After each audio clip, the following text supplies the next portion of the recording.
Aujourd'hui, je voudrais vous parler d'un homme qui a beaucoup de pouvoir. Et spoiler, c'est aussi une histoire d'énergie nucléaire. Cet homme, c'est Jean-Michel Baillet. Il dirige la Dépêche du Midi, le groupe de presse le plus diffusé de la région Occitanie. Il est aussi maire de la commune de Valence d'Agen, un petit village du Tarn-et-Garonne, comme sa mère et son père avant lui. Et il a occupé à peu près tous les postes possibles en politique. Il a été ministre dans plusieurs gouvernements de gauche, député, sénateur, etc. Médiacité revient sur un pan méconnu de son histoire, son passé de militant anti-nucléaire.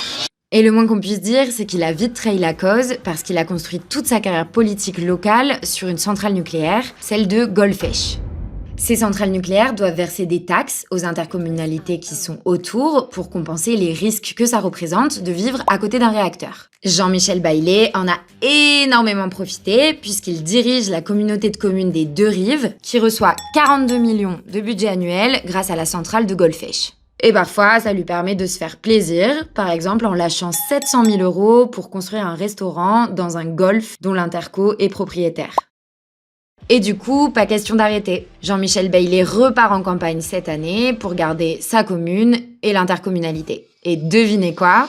Il veut agrandir la centrale nucléaire. Pour tout comprendre de l'histoire d'amour entre Jean-Michel Baillet, le pouvoir et l'atome, ça se passe dans Médiacité et c'est compris dans l'abonnement de la Presse Libre.